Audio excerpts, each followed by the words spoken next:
All right, we're just going to go over some definitions. Angles of rotation definitions. Okay, so what is an angle? An angle is a measure of rotation. Angles are measured in degrees. One complete rotation is measured as 360. We know this. A whole circle going all the way around is 360.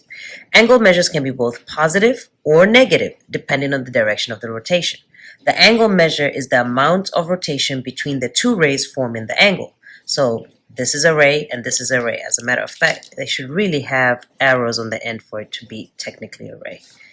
Okay, so the two angles formed, the angle, formed by the two rays is the angle of rotation. Rotation is measured from the initial side. So the initial side is just what it sounds like. It's where you start. And the starting, and you'll see the start will never have an arrow. Okay, so that's the start. That's where we always start on the x-axis. And then where we end is going to be the terminal. So this is the start and this is the end. Okay, so the start and the end, called the initial and the terminal. All right, positive angles result from a counterclockwise. Okay, so this is really important, so please make sure this is a listening check. Go ahead and color counterwise rotation and positive angles.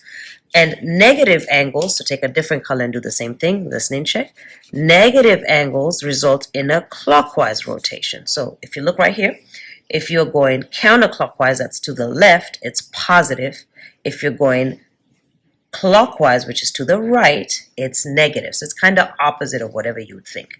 Now, an angle with its initial side on the x-axis is called to be in standard position. So if the starting point is on the actual x-axis, it is said to be in standard position. Okay, so this is just some definitions that you need in order for us to do what we have to do. Let's look at what quadrantal angles are. So quad is just what it sounds like. Quad is 4, right? So if you think of 360 divided by 4, angles that are in standard position are said to be quadrantal if their terminal side coincides with a coordinate axis. But why is that true? Because quad means 4. So if you take 360 and divide it by 4, what ends up happening? 90 degrees is going to be an axis no matter how you go. Whichever 90 degrees you go, you're going to always be on an axis, and that's where the word quadrantal comes from. So whether it's the x-axis or the y-axis, those angles are quadrantal if the terminal side coincides with it. Okay, angles in a standard position that are not quadrantal fall in one of the 4 quadrants as shown in figure 2. So we're actually going to draw figure 2, so right here on the side. So if it does not hit one of the axes, right, so if it does anywhere but the axis, then it's not quadrantal and it's falling in one of the 4 quadrants. So here's figure 2. We're just going to draw like a quick arrow.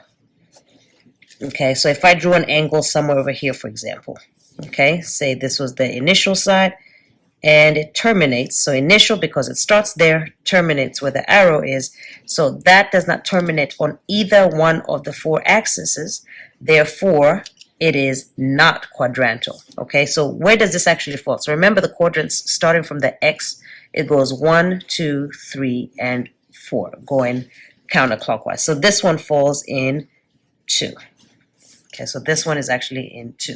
So as long as it's not on the axis, it's not quadrantal. If it is on the axis, it is quadrantal. All right, coterminal. All right, coterminal is basically the angle that falls in the same place no matter how many times you go around the circle. So we know that going around the circle is 360, right? Okay, so 2 angles in a standard position that share a common terminal side are said to be coterminal. The angles in figure 3 are all, this is figure 3, are all coterminal with the angle that measures 30. What does that mean? So remember, anything that falls exactly on this line, no matter how many times you go around in the circle, is said to be coterminal. So for example, if we go once around the circle, so if we go from here, and we do a circle from here because it needs to fall on that line, you'll have 360 plus the 30, because you already started at 30, right, would be 390. So going a full circle in addition to what we start with would give you a coterminal angle. Okay, so 390. Add another 360, so go again around a whole full circle. So 360 plus 390 will give you 750. So what does that mean? It means we've gone fully twice around starting at this 30.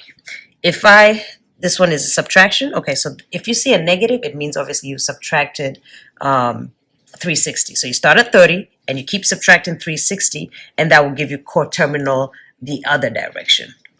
All right, so let me just prove that to you. So we're going to try and see how many circles is going to give us negative 690, right? So again, you have to start with that 30 because that's where the terminal line is, right? So we're going to start at 30. Instead of adding 360, because adding 360 will give you positive numbers, to get the negative, I'm obviously going to subtract it, right? So now we're doing, instead of going positive, which is to the left, we're going to go negative. All right, so 30 minus 360. So that's a negative coterminal. That's also a coterminal angle, minus 360 again. And boom, see that? 690. So that means we went twice. So you'll see 1 and then 2, okay? So again, coterminal is when you add or subtract 360, and that's what this is basically saying. All angles that are coterminal with angle D, so unknown, any kind of angle, can be written as, and I don't know why I typed this, so let's write this together, can be written as whatever that angle is plus, really I should say plus or minus, but you see that they've done n here as negative, so plus n times 360 degrees. That's what that reads. I don't know why I typed it out like that. Where n can be both positive, okay, so this is one circle, two circles going in the counterclockwise direction, or it could be negative going in the clockwise direction, okay? Name 5 angles that are coterminal with negative 70. So that's what they've done right here. So let's take a look at another example. All right, so let's say example 2. I'm going to ask, usually the question that's asked is what are the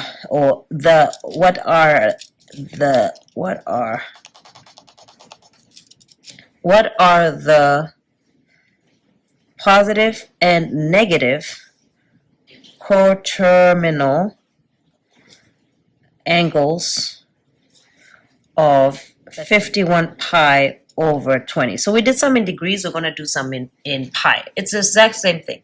If a circle is 360 degrees, what is a circle in terms of pi? Hopefully you said 2 pi. So that means instead of adding and subtracting 360 because it's in pi, I'm going to add and subtract 2 pi. So to find those, I'm going to go 51, and I copied that wrong, 51 pi over 20. So let me try to find the next positive one. And honestly, even if I subtract, I'll still be positive, but plus 360. All right, so what you do on your calculator is you go 51, divide by 20, put equals so that you get a number. Now, to get this to be a fraction, you're going to hit this key right here that says math, and then enter, enter.